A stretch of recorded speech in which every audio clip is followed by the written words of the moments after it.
Shakespeare knows that with women, it's not always outward qualities that matter. Something clicks and there's a lot of love.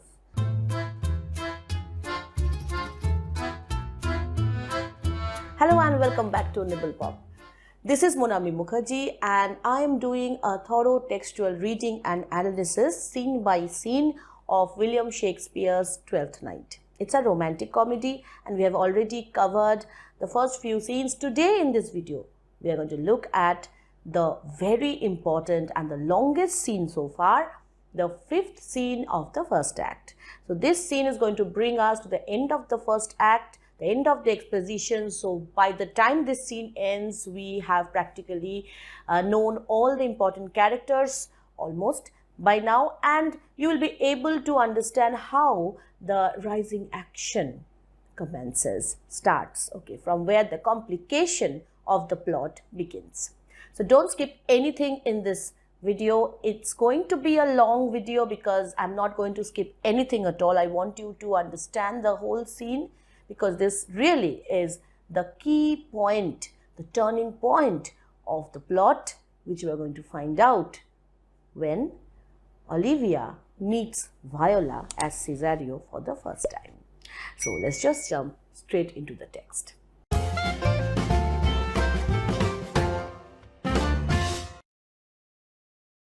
When the scene begins, we see two characters on stage. One is Maria. We know Maria. She is the handmaiden. She is the servant at the house of Olivia.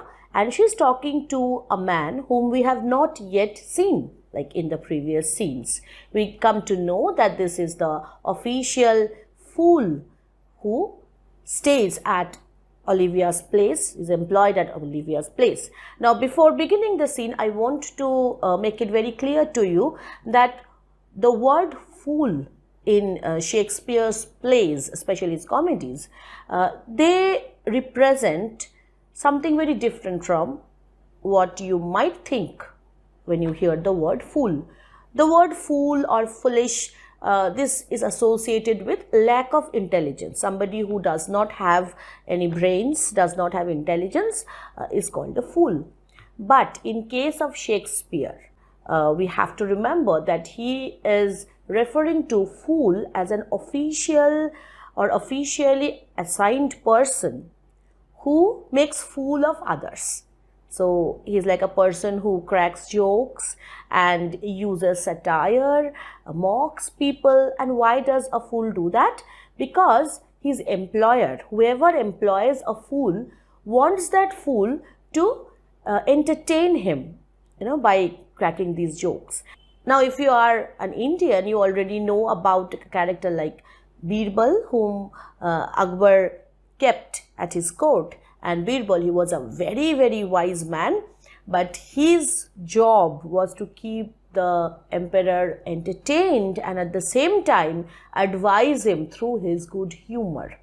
So here, when we meet this person who is referred to as fool, clown, and sometimes by his name, we will come to know his name later on in the play, this character represents that kind of fool, somebody who is very wise, somebody who is employed to make fun of people, to keep the employer entertained. And sometimes they crack jokes at the employer himself, but it is allowed in them, okay, because they are always kept with an intention of good humor.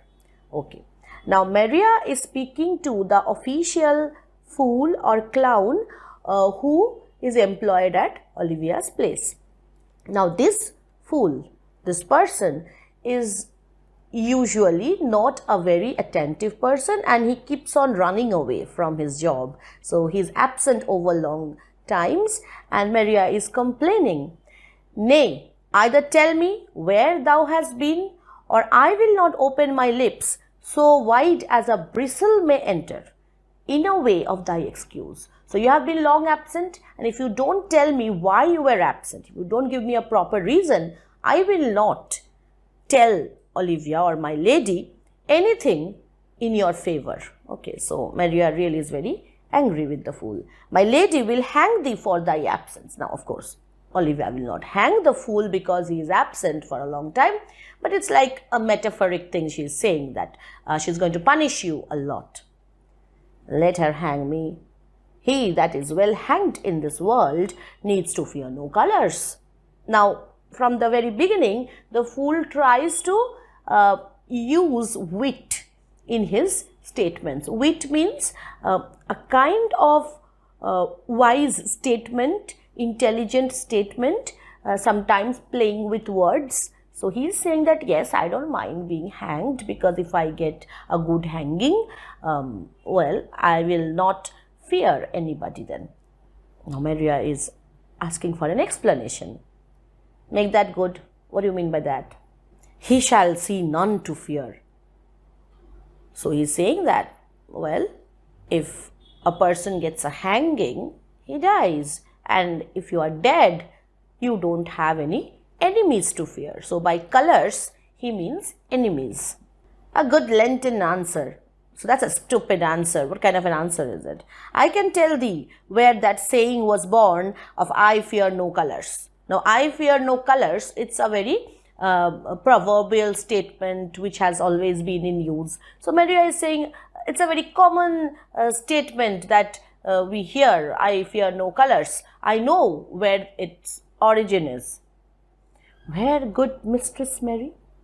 In the wars. And that may you be bold to say in your foolery. Now, why is this related to warfare? Because in any battle or any wars, the opposite soldiers, they identify each other, or they can identify their enemy sometimes by the color of their uniform, which is different, or the flags that they are carrying, which is also of different color.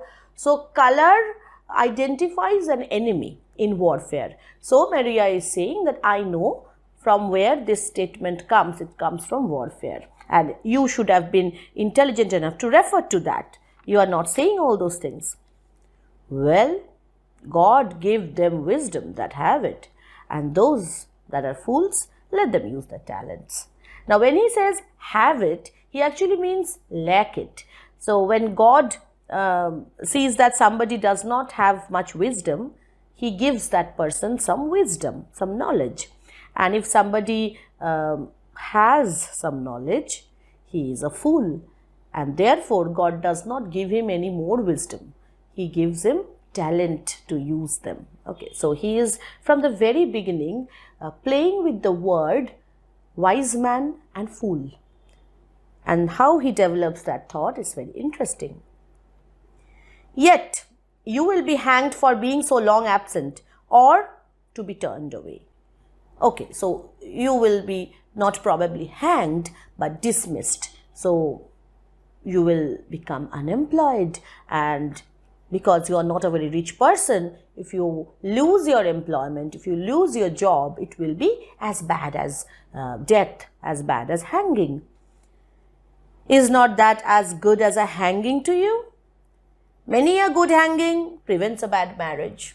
Now he is using proverbs here. And for turning away, if I am turned away, if I am like dismissed from my appointment, let summer bear it out. I'll just manage to survive because time helps me survive. So we see a kind of casual attitude that the fool is showing here. He is not requesting Maria that please request on behalf of me so that Olivia is not angry. He's rather saying that it's okay, I don't mind being hanged, I don't mind being jobless because I'll somehow survive. You are resolute then? You're adamant? You're not going to give a proper excuse? Not so neither, but I am resolved on 2 points. So he's again playing with the words that Maria is using, that yes, I am resolute on 2 points. What 2 points? That if one break, the other will hold. Now the moment he uses the expression I am resolved on 2 points, Maria has this image in his mind of a man standing wearing a pair of trousers with these galluses, these something which tie the trouser down with the belt. It's as if the fool, I'm giving his name now because it's difficult to say fool every time. His name is Feste. When Feste talks about, I'm resolved on 2 points, Maria imagines that Feste is wearing a pair of trousers with 2 supporting galluses. And then she says, if one breaks, then your trousers are still there. But if both of them break, then, well, it all drops down. So that means that his points should hold, both of them, because if both of them break, his statements will be not valid. Or if both break, your gaskins fall. Gaskins means here the trousers which is wearing. Apt in good faith, very apt. Well, go thy way. If Sir Toby would leave drinking, thou wert as witty a piece of Eve's flesh as any in Illyria. Eve's flesh means woman. So he's very impressed with Maria, saying that you are a very witty person. And then he says that, well, of course, Sir Toby will not stop drinking, so I cannot say that you are the wittiest woman. Now, why is he connecting the two? Because there is a kind of rumor perhaps going around that Sir Toby is interested in Maria, Maria is interested in Toby, and therefore he is referring to Toby, saying that if he leaves drinking, then I can say you are a very smart woman, because maybe you have plans of getting married to Toby, and if he continues to be a drunkard, you will have a miserable life. Peace, you rogue. No more of that. Here comes my lady. Make your excuse wisely.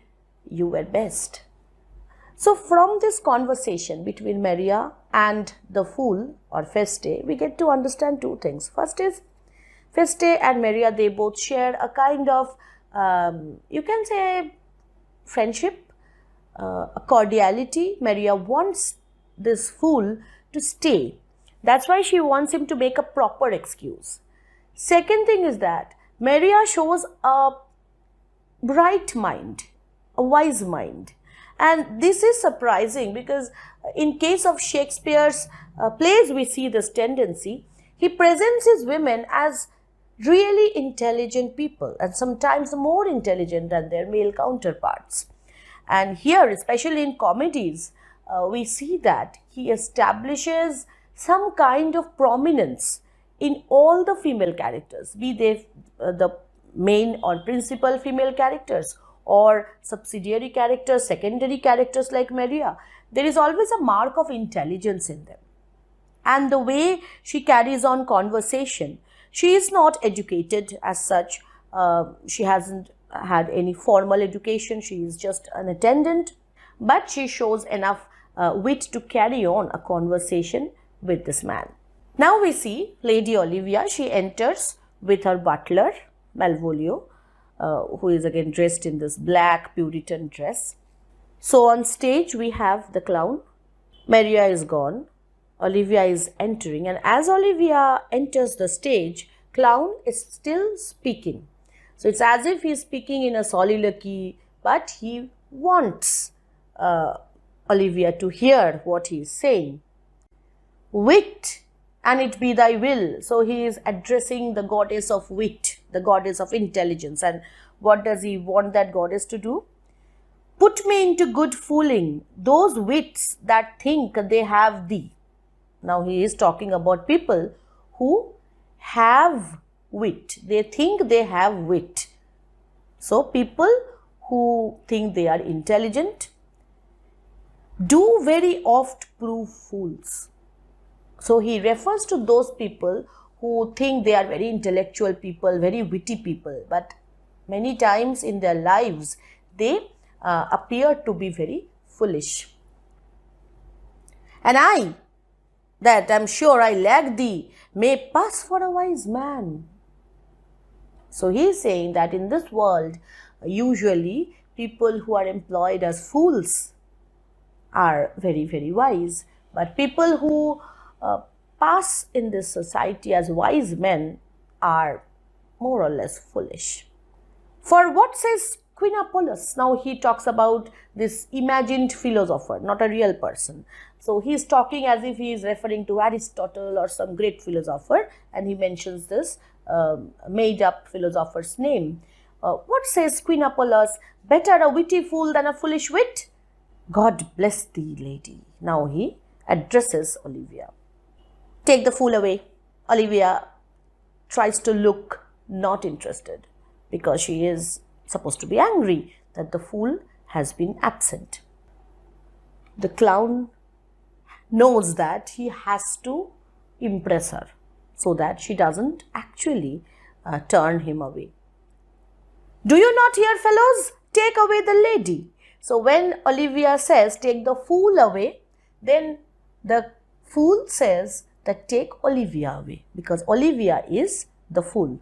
Go to, you're a dry fool. Now, what do we expect people to do when your servant or somebody who serves you actually calls you a fool? You get angry.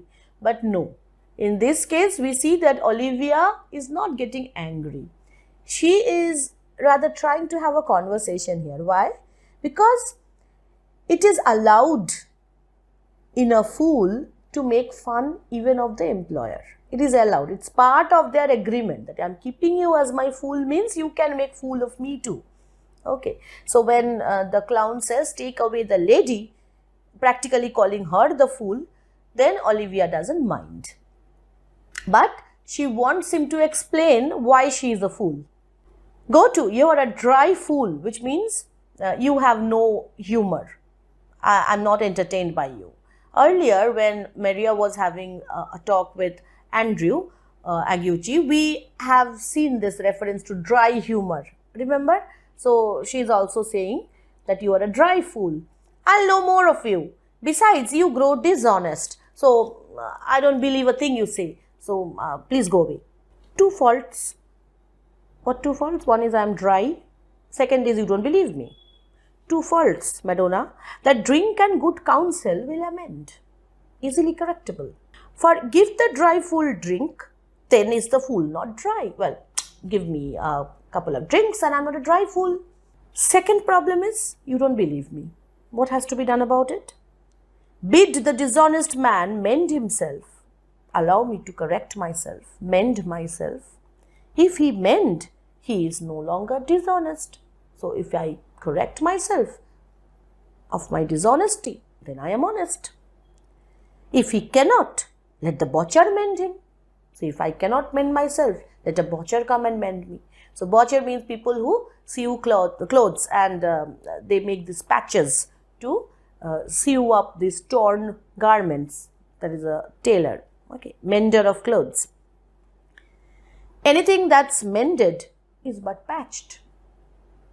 Now, these are the moments when the fool is speaking in a way that shows a different kind of wisdom. And the statements which he is making here, they have a kind of universality. It can apply to anything and anybody. And they have an air of a proverb, as if he is making proverbial statements. And he's saying what? Anything that is mended is but patched. So whatever is improved in this world, whatever is changed for the better is actually mended. So why can't I be mended? Why can you not trust me that I can change myself? Virtue that transgresses is but patched with sin. Somebody is a good person, does something bad, so his soul gets tarnished, gets patched with sin. And sin that amends is but patched with virtue. So a bad man becomes a good man. It's as if his soul is patched. Patched means you add those other clothes or pieces of clothes to mend a tear in a garment. So he is talking in a metaphoric way. And then he says, if that this simple syllogism will serve, so, okay, so now I have proved my point. I don't know what point he has proved, but this is his style. He'll confuse everybody around him with a lot of syllogistic statements. Syllogistic means something which can be seen as structured as a logic, that this is this, so this is this. But when you think about it, he hasn't said anything to say how he is going to mend himself. He has said that I will mend myself, because everything which is there in this world undergoes a process of mending. So I will also change myself. And so far as my dry humor is concerned, just give me a couple of drinks and I can make some really good jokes. If it will not, what remedy? As there is no true cuckold but calamity, so beauty is a flower. Now he is speaking random statements out. So he is not giving any solid logic here. He is talking about beauty of Olivia and then he is talking about calamity. What kind of calamity? He is saying that there is no true cuckold but calamity. So there is no more misfortune. Now, when he refers to misfortune in front of Olivia, he clearly is talking about her state of being lonely. She is all alone, all by herself, and therefore her beauty is not utilized at the moment, and he is referring to that, of course. The lady bade, take away the fool, therefore I say again, take her away. So he is indirectly calling her a fool because she is not using her life in a wise way. Sir, I bade them, I ordered my people, take away you, not me. Misprision in the highest degree. Now the word misprision, it refers to misunderstanding. It's a legal term. Okay, you can say misappropriation of justice in a way. So very wrong, very unfair. Lady, cuculus non facit monachum. When you see somebody wearing the hood of a monk, it does not necessarily mean that a person is a monk. So don't judge a character by the things that the character wear or the things that the character look like. So he wants to say that I might look like I'm dishonest, but I'm not dishonest. You might look like you're not a fool, but you're a fool. So he makes an interesting statement, especially in the context of Twelfth Night, because here we see that really whatever people appear to be, they are mostly not that. And he is making a general statement here. So a hood doesn't make a monk. That is the literal translation of this statement. That is as much to say as I wear not motley in my brain. So I don't wear multicolored garments in my brain. So my brain is not patched, which means I have a very clear brain, clear wisdom in my brain, clear intelligence in my brain. Good Madonna, give me leave to prove you a fool. I can prove that you are a fool. Can you do it? Dexterously, good Madonna. I can easily do that. Make a proof. I must catechize you for it, Madonna, which means I will have to interrogate you, question you. It's again a pseudo-religious term. Good my mouse of virtue, answer me. Well, sir, for want of other idleness, I don't have much to do right now. I'll bide your proof. Okay, I'll tolerate what you're going to say. Now he's asking some questions to her. Good Madonna, why mournest thou? Why are you sad? Good fool, for my brother's death. I think his soul is in hell, Madonna. I know his soul is in heaven, fool. The more fool, Madonna, to mourn for your brother's soul being in heaven. So are you sad that your brother's soul is in heaven and not hell? Take away the fool, gentleman. Now this is very important. You see, earlier Olivia was trying to give an air to everybody. Even when she was not there on stage, we had this feeling that Olivia does not like speaking to men, she doesn't like being entertained, she is in a state of mourning. But from the very beginning of this scene, we see her complaining that the fool is absent. Now, if the fool was present in his duty, he would have done what? He would have entertained her. Now, will a person who is really sad, mourning somebody, miss his or her fool? that, oh, if I could have a chance to hear a joke now, because I am sad for my brother and I don't want to see any men. So from here we understand that Olivia's mourning is a show. It's a pretense. Why? Because she is using that mourning. She is sad, no doubt, but not so sad as she is showing. She is using that mourning to keep something away or someone away, Orsino away. Olivia clearly is impressed by the way the clown has proved his point, and she says to Malvolio, "What think you of this fool, Malvolio? Does he not mend?" So she is also referring to the same word mend, which Feste has used earlier. So her meaning is that, does he not improve? Earlier when he was talking in a dry way, now he is really getting witty and making good humor. Malvolio is not interested in the fool at all. Yes, and shall do, till the pangs of death shake him. When Olivia says, does he not mend, she means, does he not improve? Does his humor not improve? But Malvolio says that yes, he is improving because he is a fool. If he improves, he will become more of a fool. He takes the literal meaning of fool, and he says that death will make him the best fool. Infirmity, old age, that decays the wise. When a person grows old, it's said that sometimes, they have these attacks of dementia and loss of memory, and sometimes there is this lack of wisdom too, because they can't process things. Their brains dry up. It is believed, and it's often true, that with passage of time, people lose their ability to speak in a witty way. So Malvolio is saying that infirmity that decays the wise doth ever make the better fool. So if the fool will get old, he will become more of a fool, so he will become a better fool. God send you, sir, a speedy infirmity. Now the clown is not happy with Malvolio. He says that you should have a speedy old age and become foolish, for the better increasing your folly. Sir Toby will be sown that I am no fox, but he will not pass his word for 2 pence that you are no fool. Again, referring to Toby.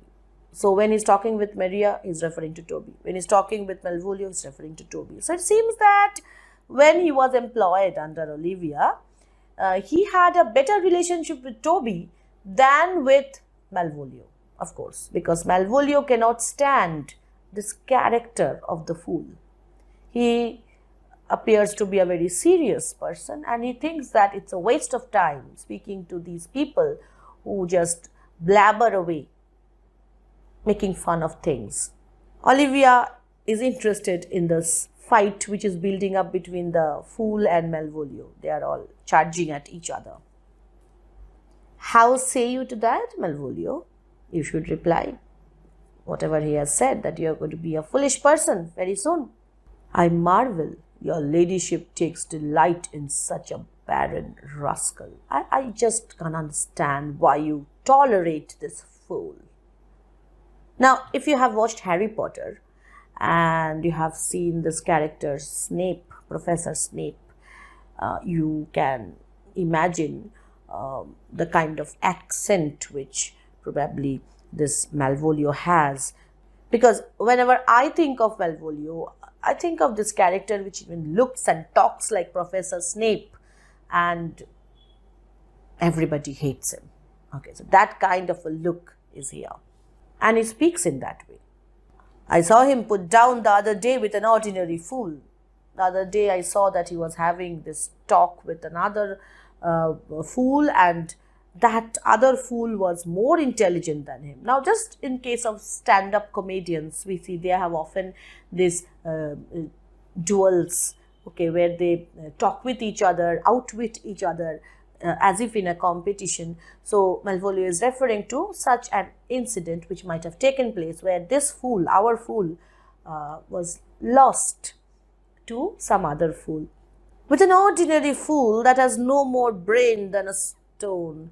And now probably Feste is very angry. He's trying to react. He's trying to go and hit Malvolio or something.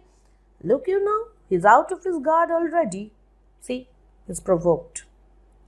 Unless you laugh and minister occasion to him, unless you give him any topic, any occasion, he is gagged.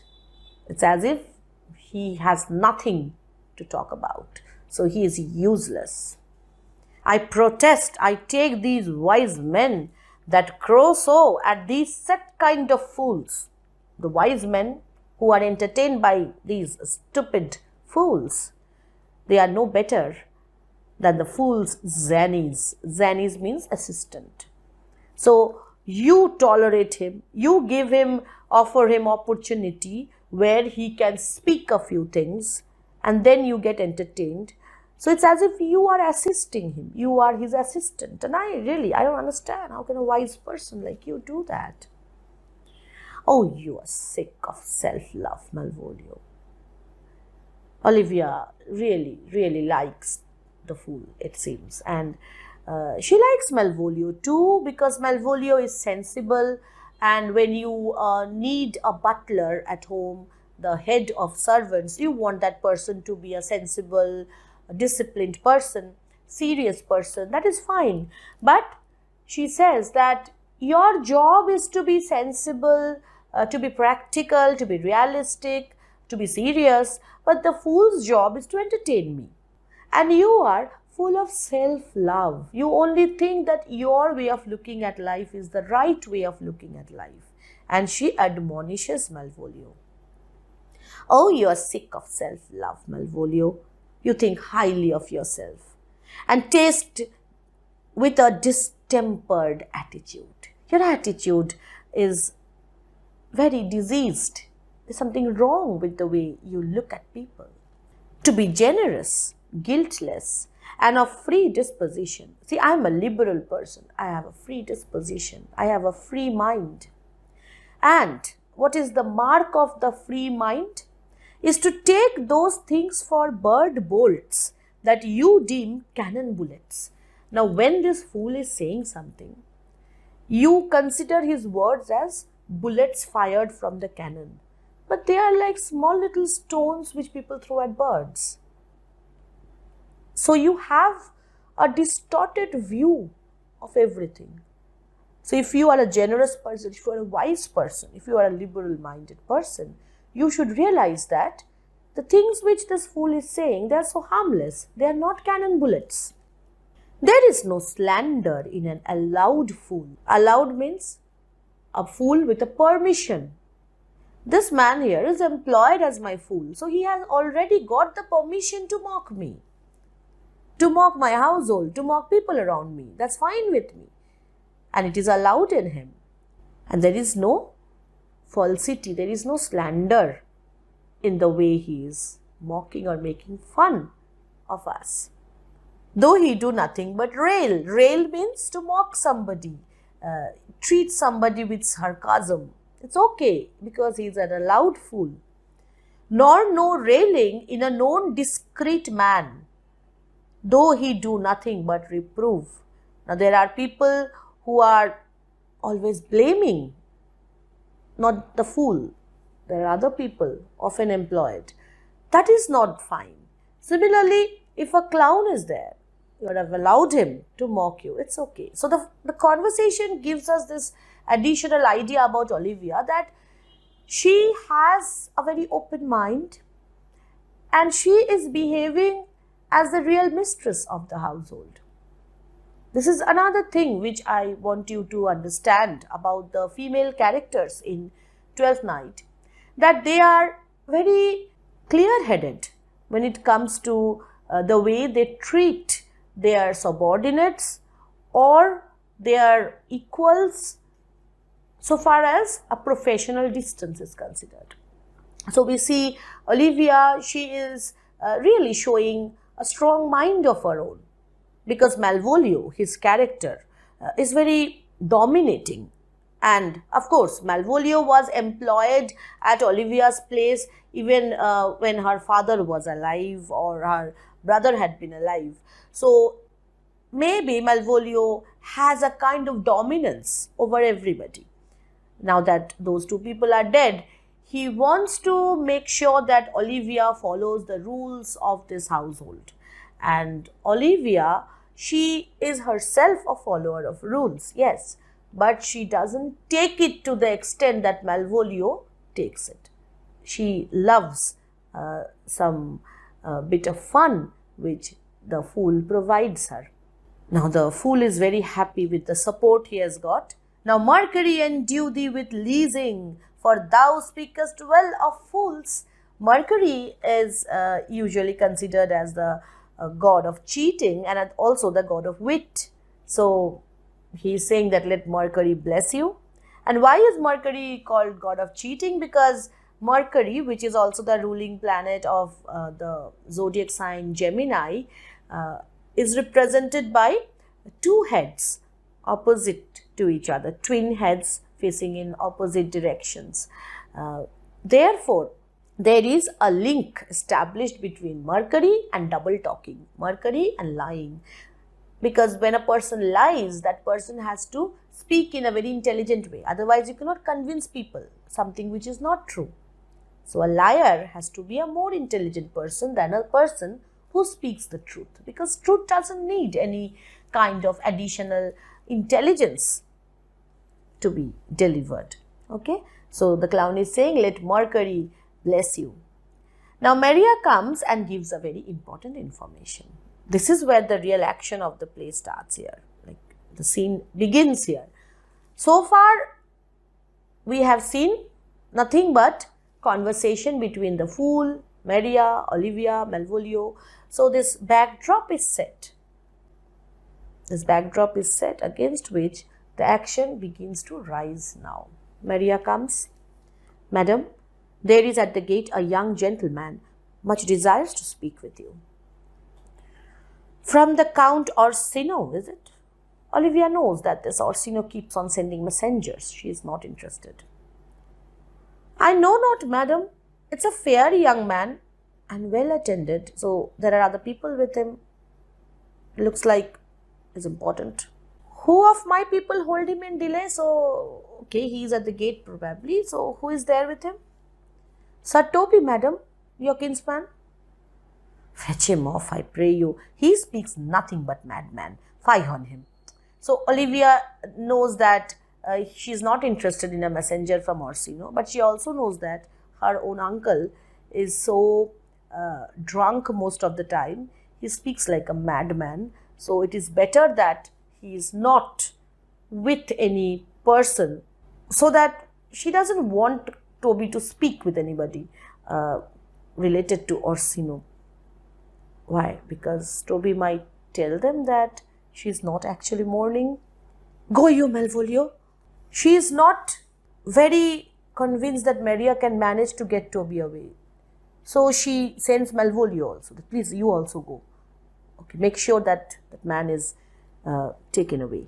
If it be a suit from the Count, if it is Orsino's man, I am sick or not at home.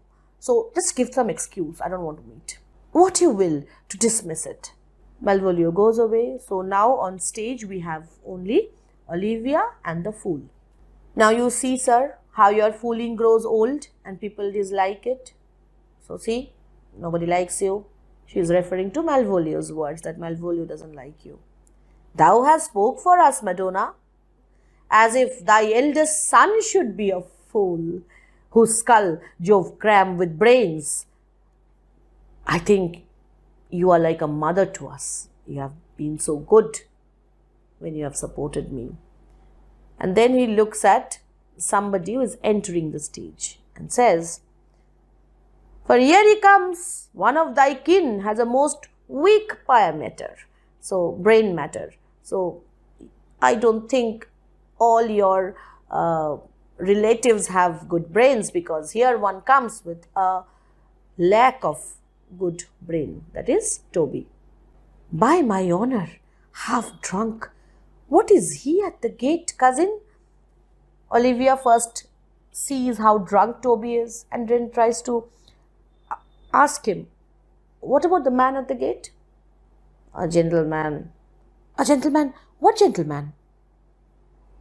He's a gentleman here. So this is belching, okay? When you drink and you speak and you have this obstructed speech, that is belching. That's why his name is Toby Belch. He is belching all the time. It is a gentleman here, a plague on those pickle herring. So, please don't try to make sense of all his words. He's drunk. Believe me, he's drunk. And then he looks at the fool. How now, sot? So he's very happy because we know what kind of person Toby is. He, of course, loves a person who cracks jokes. Good, said Toby. So they're very happy to see each other. Cousin. Olivia wants to bring him back to the point. How have you come so early by this lethargy? What's wrong with you? It's early morning. Like, it's not the time to get drunk. He hears the word lethargy and he understands it to be lechery. Lechery? I defy lechery. Now, lechery is a word which defines a person who has perverted sexual desires for somebody, cheats on someone, that kind of a person. And he says, I'm not a lecherous person. The person at the gate is a lecherous person. So he's again blabbering. Mary, what is he? Person at the gate is a lecherous person. Why? Let him be the devil, and he will. I cannot. Give me faith, say I. So we understand that there was a kind of a fight between Toby and the person at the gate. Well, it's all one. Doesn't matter. Now Olivia is looking at the uncle, totally drunk. And then there's this clown. And she asks the clown, what's a drunken man like, fool? Like a drowned man, a fool and a madman. So a drunk man is like a madman and a fool. Well, this fool means foolish. One draught above heat. Heat means tolerance level. There's a tolerance level in every human being. After which, if he goes on drinking, he completely collapses. So he says, one draught above heat makes him a fool, the second mads him, and the third drowns him. Okay, so they deteriorate by degrees. First, they get intoxicated and they start speaking in a nonsensical way, which makes them a fool. And then, if they drink further, they will speak like mad people. And then they drink further and they are like totally unconscious, like dead. Go thou and seek the crowner. Crowner is a coroner, somebody who prepares the dead bodies for burial. After a Christian dies, then their bodies are cleaned and they are prepared for being either cremated or buried. So she is saying that go and call the coroner. Why? Because Toby has reached that third degree already and is dead. And let him sit on my cousin, for he is in the third degree of drink. He is drowned. Go look after him. He is but mad yet, Madonna. So no, he is just at the second stage yet.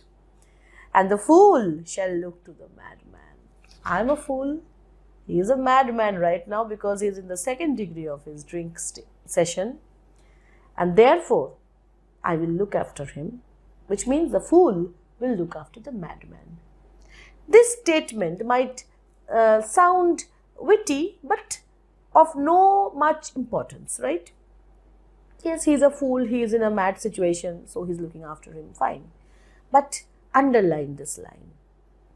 Fold the page up so that you can come back to this line much later when I will tell you why this line is important. Not today, because if I tell you why this line is important, you won't understand. Let the events happen and later on, when that right time comes, I will tell you why this line is important. Hell, I don't have to even tell you, you will realize by then. Just remember this line that the fool said, that the fool shall look to the madman. Okay? Malvolio comes. So now Malvolio is alone on stage with Olivia. He has come back from the gate. That young man is at the gate. He has come back, Malvolio, with the news. Madam, young fellow swears he will speak with you. That man at the gate is saying that he's going to talk to you. I told him you were sick. He takes on him to understand so much. He says that I know that she is sick. That's why I'll speak to her. And therefore comes to speak with you. I told him you were asleep. He seems to have a foreknowledge of that too. And he knows that you are sleeping. And therefore comes to speak with you. So no matter what I say, he is saying, yes, I know and I will speak with her. What is to be said to him, lady? He is fortified against any denial, no matter what I say. He is refusing to accept the fact that he is not allowed to speak with you. Tell him he shall not speak with me. Has been told so. I have told him that you will not speak to him. And he says he'll stand at your door like a sheriff's post. Sheriff's post means you have seen those guards with uniforms outside important offices. That is, the young man has said that is going to stand at her gate. We know by now who that young man is, right? It is Cesario, Viola in disguise of a boy from Orsino. Okay, so Viola or Cesario has said that he will stand at the gate of Olivia like a sheriff's post and be the supporter to a bench, but he'll speak with you. So he'll not go from here. He'll keep on standing there. Now Olivia is a bit curious. What kind of man is he? Why of mankind? Human being? What manner of man?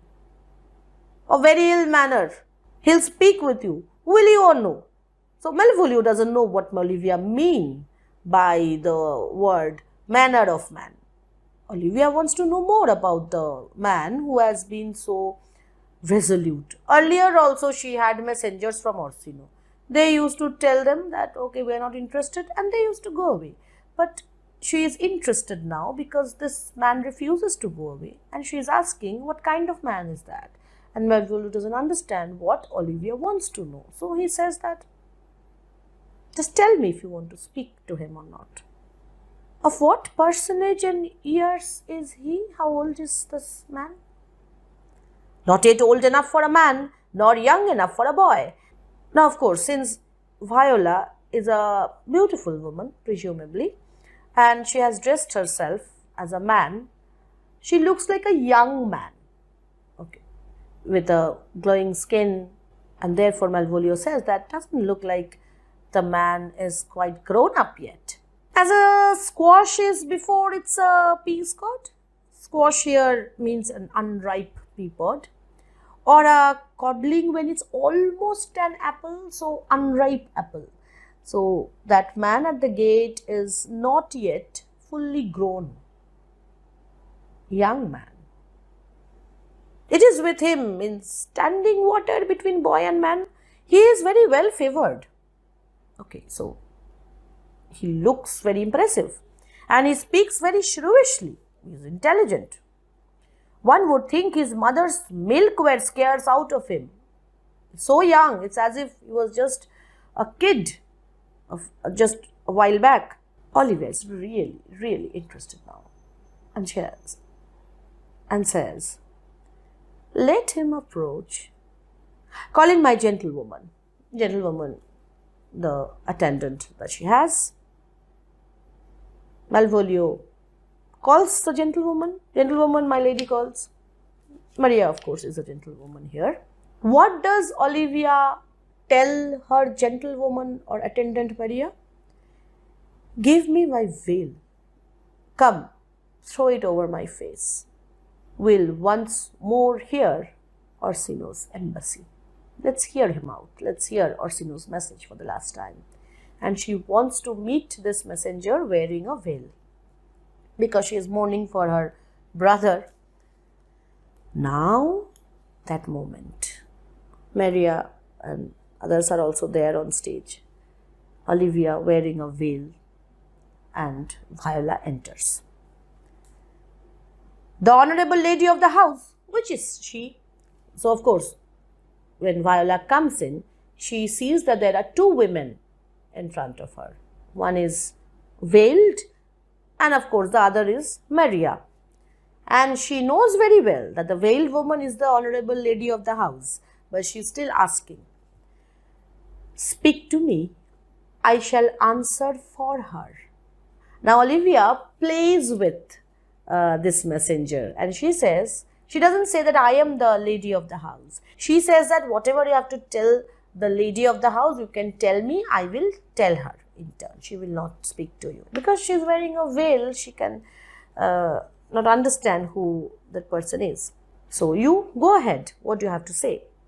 And then Viola, she starts speaking as if she has memorized a script and is reciting it. And the way she speaks is this: "Most radiant, exquisite and unmatchable beauty, I pray you, tell me, if this be the lady of the house, for I never saw her." So he begins his poetic speech and then he stops, or she stops. And then suddenly she wants to make sure that she is speaking to the right person. "I pray you, tell me, if this be the lady of the house, for I never saw her. I would be loath to cast away my speech. It will be a bad thing if I just said my beautiful speech to anybody or everybody. I have made this up specially for the lady of the house. Not even made this out, I have memorized it. For besides that it is excellently well penned, it is so well written, what I am going to say, I have taken great pains to con it, to learn it by heart." When somebody goes somewhere, suppose there is a speaker on stage, any minister, any politician, anybody delivering a speech, if that person tells in the very beginning that, "See, I have brought here a big speech and I have memorized it," what will the audience do? They will laugh at the person. They will not take him seriously. So, is Viola that stupid? No. She really wants to make sure that Olivia is not interested in Orsino at all. That's why she wants to say that I have brought a prepared speech. I will give you that prepared speech. And anything which is prepared is definitely not something which is honest or straight from the heart. She doesn't want Olivia to like Orsino's message, and therefore she says that Orsino's message is something which she has memorized. And then she is saying that first you confirm, are you the lady of the house? Because otherwise I will not tell whatever I have learned. Good beauties, let me sustain no scorn. Please don't be angry with me. I am very comfortable. If you be angry with me, I will be very angry with you. Even to the least sinister usage, if you are angry with me, if you want to do something to me, I'm going to be very, very angry. So she doesn't want them to like her too. All she wants is to tell the message and be gone. Olivia is getting more and more interested in this weird character. "Whence came you, sir? From where have you come? Or why have you come?" "I can say little more than I have studied. See, whatever I have memorized, I can only tell you that. And that question is out of my part. That question I have not memorized." "Good gentle one, give me modest assurance, if you be the lady of the house, that I may proceed in my speech. Please tell me that you are Countess Olivia, so that I can give you my speech." "Are you a comedian?" "No, my profound heart. And yet, by the very fangs of malice, I swear, by the poison of time or fate, I swear, I am not that I play." Of course, he is not Cesario. So we know, we the audience, we know that what she is saying means something else. And truly, she is not what she is showing herself to be. Okay? So she says, "I'm not that I play. Are you the lady of the house? If I do not usurp myself, I am. Usurp means when someone takes somebody else's property. Okay. So Olivia says, of course, if I do not take my own property away, I am the lady of the house. Most certain, if you are she, you do usurp yourself. You are robbing yourself.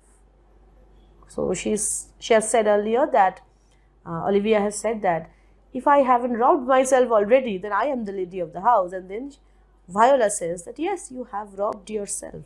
And why is she saying that? For what is yours to bestow is not yours to reserve. What has Olivia reserved? What has Olivia not given? Her love. So, Viola is saying that you have stocked up, piled up something which you should have given. So, you have robbed yourself. And then, Olivia, who is really impressed by this statement, suddenly Viola says, but this is from my commission. See, this is not something I have learned. This is something which I feel. I will on with my speech in your praise. Now I will give you the speech. That means what? This was from her heart. Straight, honest. And then Cesario wants to say what Cesario has memorized. And then show you the heart of my message. First I will give you the speech about your beauty, then I will give you the message. Now of course Olivia says, come to what is important in it. I forgive you the praise. Please don't waste time on that praise part. Just tell me the real message. Alas, I took great pains to study it and it's poetical. It's a good piece of poetry. You should please allow me to recite it. It is the more likely to be feigned. Of course, it is poetical, and that's why it's probably not true. So, Olivia is interested in truth, in honesty. She knows that the poetic messages of Orsino or from Orsino are not even written by Orsino. They are also fake, and she doesn't want any fake things in her life. I pray you, keep it in. I heard you were saucy at my gates, you misbehaved at my gates, and allowed your approach rather to wonder at you than to hear you. The way you approached, people were wondering who this person is. And so, what was wrong with you? Why is your attitude so aggressive? If you be mad, be gone. I'm not interested if you don't have much sense in you. If you have reason, be brief. I don't have much time. It is not that time of moon with me. I'm not in the mood to. It's often believed that people's moods change with the phases of the moon. So she says, this is not that time of the moon with me to make one in so skipping a dialogue, to just entertain you with any kind of dialogue. I'm not in a mood to have small talks with strangers. So Olivia is interested to know only what this man has come for. Maria is at the side still waiting, and she says, will you hoist sail, sir? Here lies your way. So start talking. No good, swabber. I'm to hull here a little. So when Maria says, will you hoist sail, which means, will you leave now? Like a ship sailing off? Viola says, no, I'm going to stay here. Swabber is a person who is like a cleaner of deck. In the port area, the person who works as a clearer of deck, one who swabs the decks. It's a derogatory comment. I'm to wait here. I'm to stay here a little longer. Some mollification for your giant, sweet lady. I'm going to cause some appeasement to this lady. Tell me your mind. I am a messenger. Sure, you have some hideous matter to deliver when the courtesy of it is so fearful. The way you have started speaking is so fearful. I'm really scared what message you have come to deliver. Speak your office. Now, since Maria is also there, Viola wants to make sure that only Olivia is present when she is speaking. And she says, it alone concerns your ear. So I will not speak with anybody else or in presence of anybody else. I bring no overture of war, no taxation of homage. I hold the olive in my hand. Olive represents peace. Okay, so I have come with a message of peace, not a message of war or even taxation or claim of property or anything like that. My words are as full of peace as matter. Yet you began rudely. You say you have come with a message of peace, but you come like you were actually storming through the gates, fighting. How? What are you? What would you? The rudeness that hath appeared in me, yes, I have been rude. Why? Have I learned from my entertainment, my reception, when I came to your gate, the way I was received, the way I received a response from the person at the gate, that angered me. Of course, who was standing at the gate? Toby, drunk Toby. Well, Toby is never not drunk, so when Toby was there, of course, Toby misbehaved. That is what he does all the time. And definitely that has angered Cesario or Viola. What I am and what I would are as secret as maidenhead, virginity. Maidenhead is something which is very secret. Of course, we know what she really means, that nobody other than the audience know that her intentions are to marry Orsino. She cannot tell anybody that. She cannot tell anybody what she is and what she would do. To your ears, divinity. I can give you my message. To any others, profanation. Or if I tell that in front of anybody else, it will be like a curse or profanation falling down. I can't do that. Now, Olivia is really, really curious and she wants to listen to this young man. Give us the place alone. We will hear this divinity, whatever divinity he is talking about. Maria and the attendants, they leave. Now, sir, what is your text? Most sweet lady. So we understand that Viola is starting as if she is going to deliver a speech. A comfortable doctrine, and much may be said of it. Where lies your text? So, okay. I don't want to listen to all that. Just tell me who has sent that text. Where lies your text? Now, lies is a very dicey word. One meaning of lies is where is the text located? And second meaning of lie means opposite of truth. So, where does the text lie? Tell me the part where your text is not true. In Orsino's bosom. So, in Orsino's heart, location of that text about the beauty of Olivia is residing or is located in the heart of Orsino. In his bosom? In what chapter? She is, first of all, not interested in Orsino. She is just playing with words here. And she wants to give a feeling that Orsino might have different kinds of attractions for different kind of women. So what chapter am I in?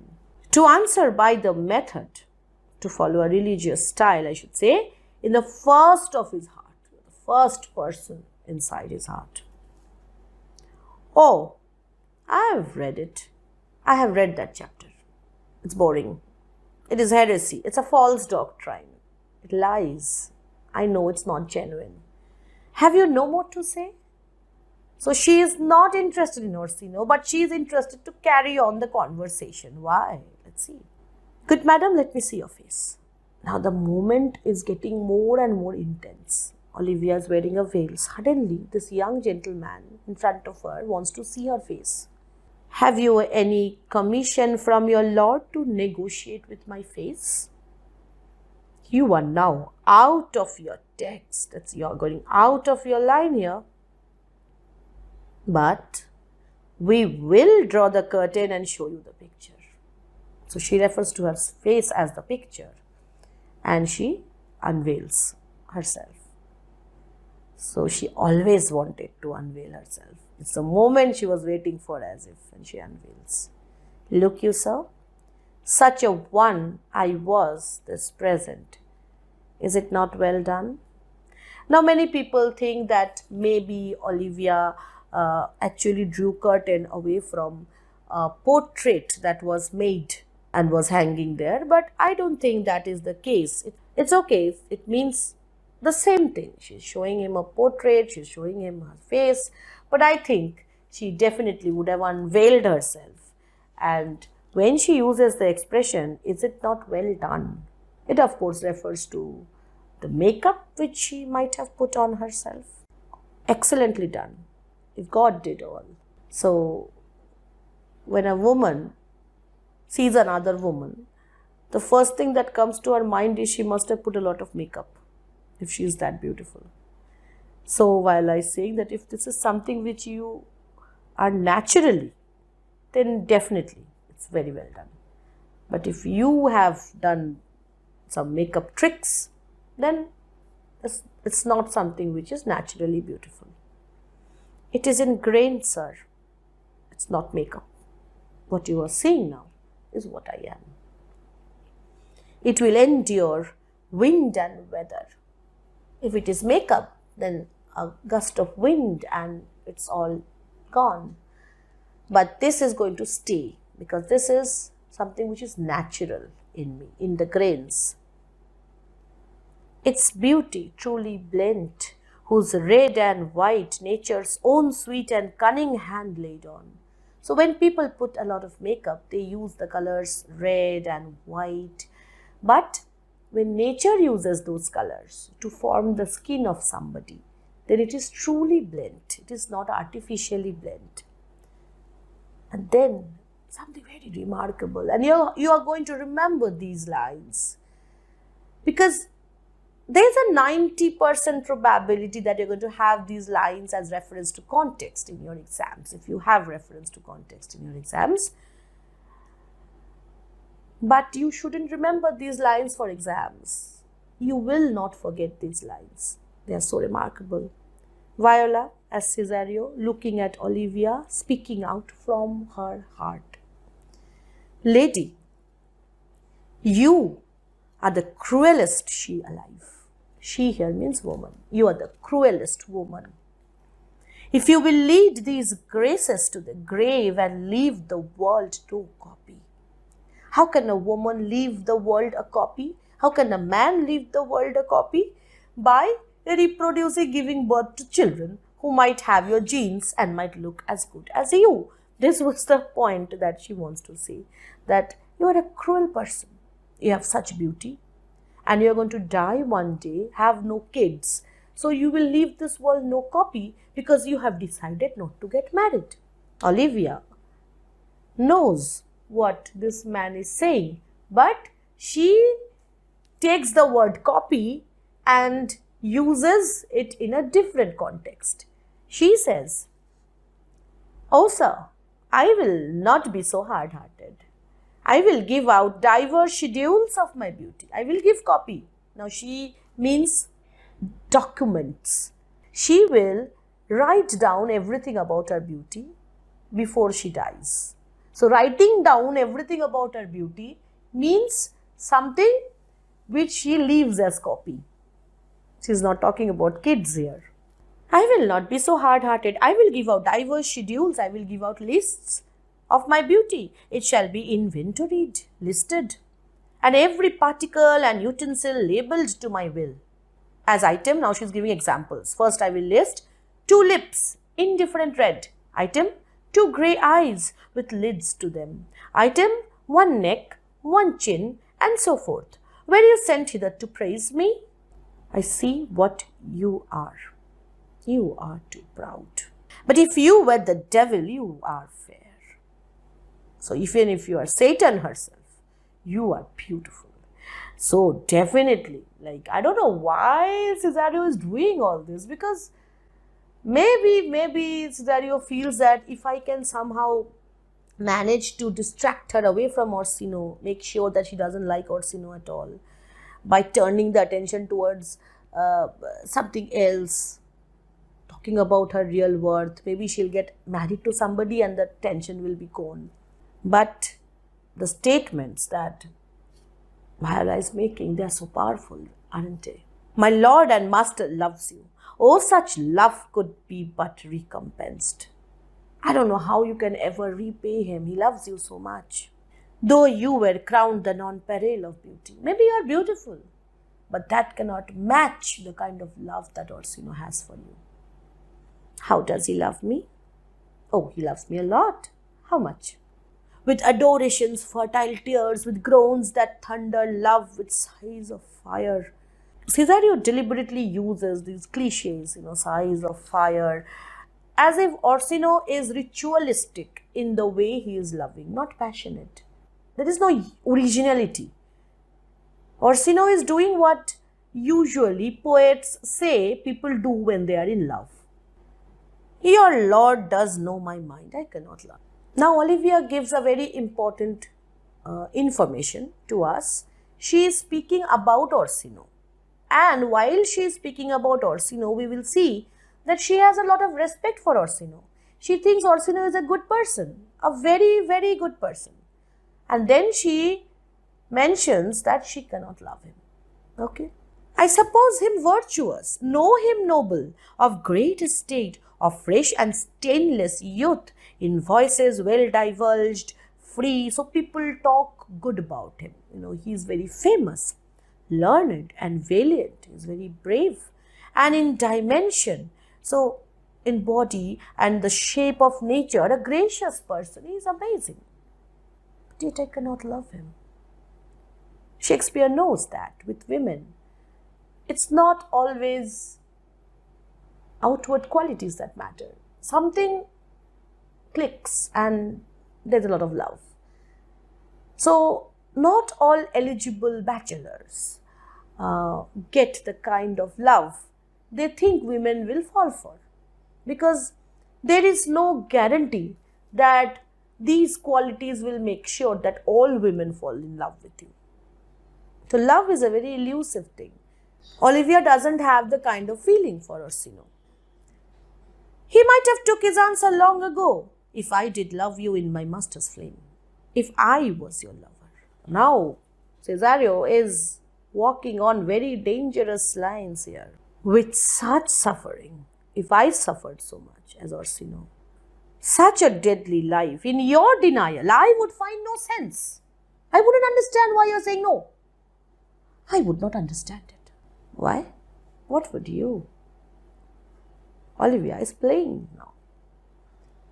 Make me a willow cabin at your gate.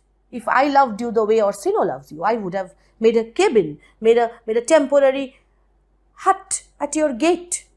Now Olivia is thinking, okay, but Orsino has not made any willow cabins at my gate. Willow is a tree which you find in graveyards. It represents sadness. Okay, so when Viola says that she would have made a willow cabin at the gate of Olivia, Olivia thinks that, okay, this is the man whom I want. Because this man knows how to love. Orsino doesn't know how to love. And call upon my soul within the house. You would have been the soul inside this house, and I would have called to you if I had loved you like Orsino. Write loyal cantons of contempt love and sing them loud even in the dead of night. Halloo your name to the reverberate hills and make the babbling gossip of the air cry out, Olivia. Oh, you should not rest between the elements of air and earth, but you should pity me. I would make sure that you say yes. You might do much. Olivia clearly knows that if somebody did those things, she would really say yes. And then she is showing interest in the parentage of this young man. What is your parentage? Above my fortunes, yet my state is well. I am a gentleman. Cesario doesn't know, or Viola doesn't know what trap Viola is getting into. Get you to your lord. I cannot love him. Let him send no more, unless, perchance, you come to me again to tell me how he takes it. See, you can always come back and tell me his reaction, but please ask him not to send anybody else. Fare you well. I thank you for your pains. Spend this for me. And she gives some money to Viola. The same kind of action which Viola did with the sailor. Women always want to give some money to make sure there is an economic distance between them. There's a transaction relationship. Or rather, Olivia wants to test what kind of a person this gentleman is. Will he accept the money? No. Cesario does not accept the money.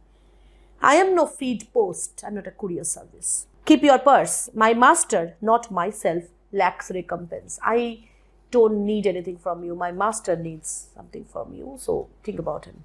Now, Cesario curses Olivia. Love make his heart of flint that you shall love. You are so heartless. You will also fall in love, right? Someday. Let that heart turn to stone, whoever you will love. And let your fervor like my master's be. You will also suffer like Orsino then. Placed in contempt, farewell, fair cruelty. The curse is followed by an exit. And Olivia is totally awestruck. What is your parentage?